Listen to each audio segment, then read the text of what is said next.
What's up, everybody, and welcome to the Box Out Boys podcast. We're the NBA podcast of the people, your home for lukewarm takes and substandard analysis. I'm Titus Two Shots Dominguez, and with me, as always, it's Chris the Statsman Gorman. Hey. And also with us tonight is the lawn boss, Troy McCrowski. Get that joke. No. Hey, all right. Well, boys, it's Dame time. It's officially Dame time in Milwaukee. Obviously, if you guys are living under a rock in the NBA world, the biggest trade of the offseason has finally happened. Not to Miami, but Damian Lillard is going to the Milwaukee Bucks in a blockbuster 3-team deal that is sending Dame to the Milwaukee Bucks. Portland will be getting Drew Holiday, DeAndre Ayton, and Toumani Camara. The Milwaukee Bucks 2029 unprotected first-round pick and unprotected pick swaps in 28 and 30.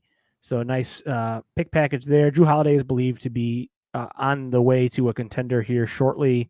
No update as of yet, but we believe he'll be moving.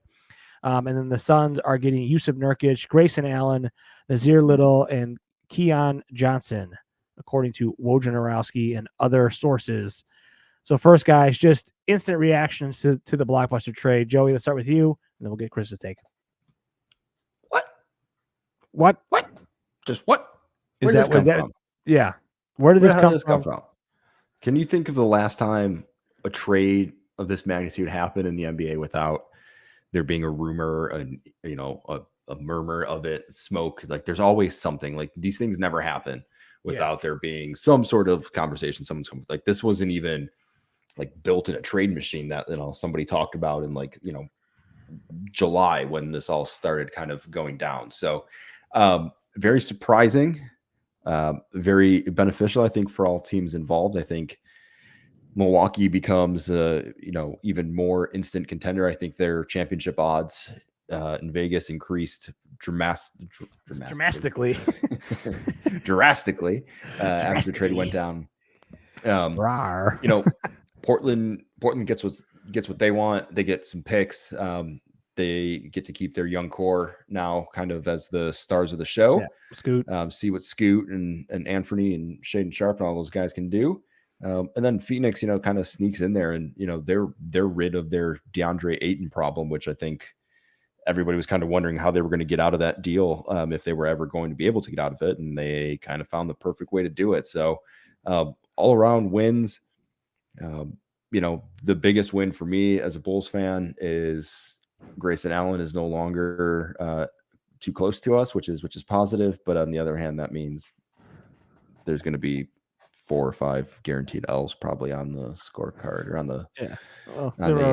the schedule this season. There were already a lot of those, but now they're pretty much in pen. So, but no, I mean, really exciting. I'm excited for the Bucks. I guess it just proves if you're Giannis and you speak what's on your mind on enough podcasts and people are willing to listen to you, they'll do what you want to keep you happy. So good on him. Good on the Bucks for making it happen.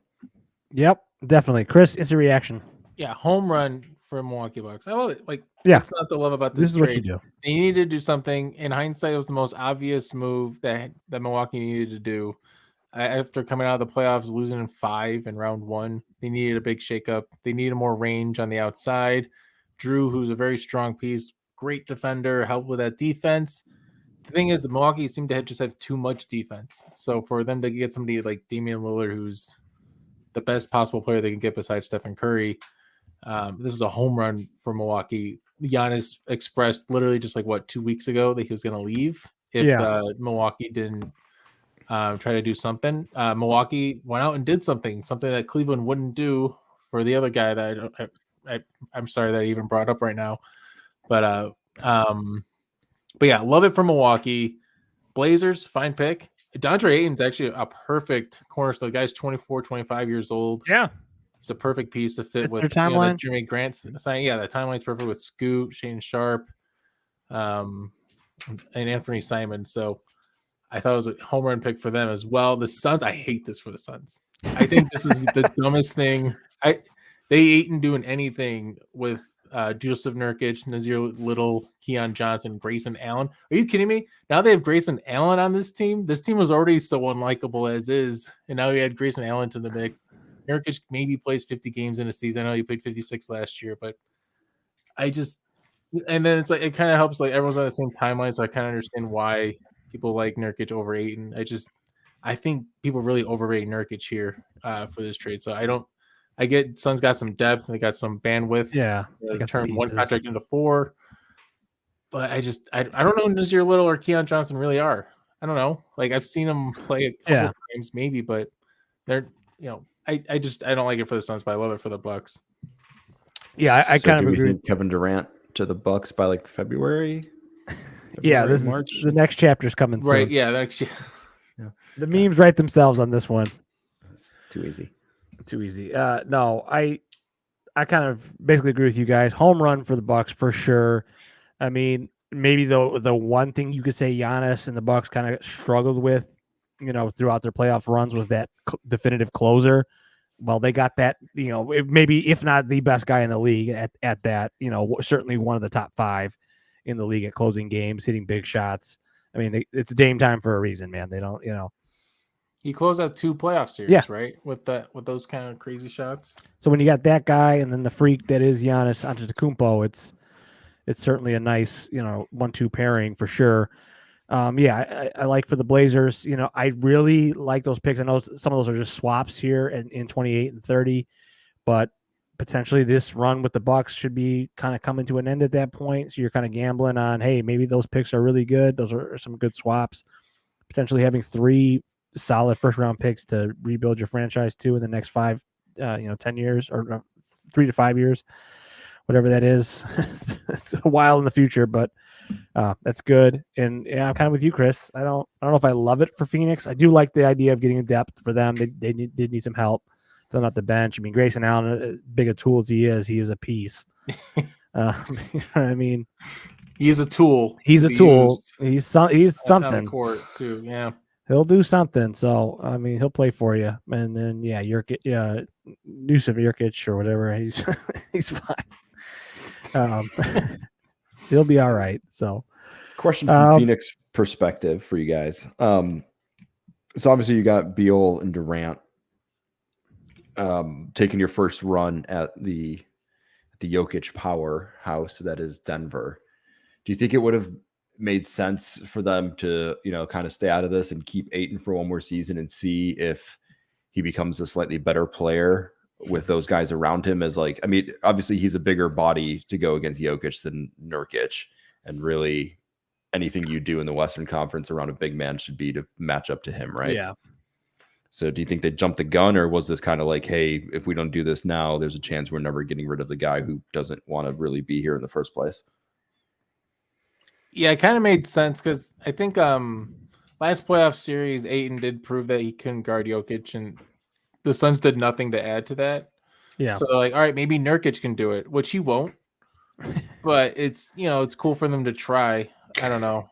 I mean, they're going to try to outscore the Denver is going to be their plan. Yeah. I mean, it's going to be Beal and Booker and Durant just bombing away. But so that's then Nuggets for sure out of the West still, and then I think. Are we getting it this year? Are the Bucks the hands down? Are the Bucks the hands down favorite in the East? Yeah. What do you guys think about this? Because obviously there's a huge trade. Bucks Nuggets. Bucks Nuggets. I think this is the year that it could happen if we're the Box Out Boys matchup of all time, Bucks Nuggets.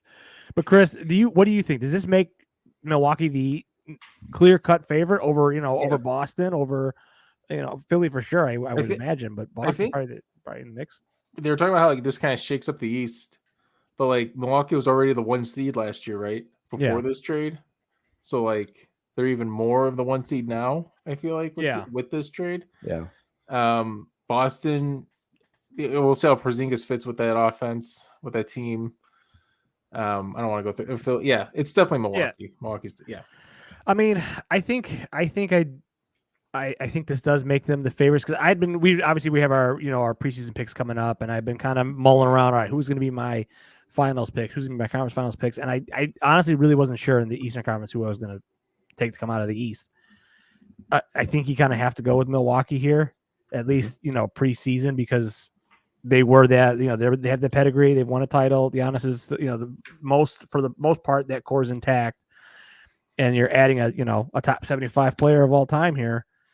Here's another trade I just thought of that could maybe shake up the East. What if Holiday gets traded to Philly in like a 3-teamer? Yeah, right. And then Harden goes to I don't know how the Clippers, and how we replace Harden with Holiday. How does that help Philly? That I feel like that makes them very interesting. That does to me. And then I think you got that little juice of all right. That's good. Yeah, a little bit of revenge, a little bit of right. Holiday and Embiid versus Dame and Maxey, Giannis. taking a leap. And then you throw in Boston in the mix there. Ooh, God, good. Man, the East just got tough here. That would be fun. Yeah. Dame just changed it all. All right, guys. Obviously, this is going to be one of the best duos in the NBA. Your thoughts? Better duo, Dame and Giannis, or Jokic and Murray? Chris. Okay, so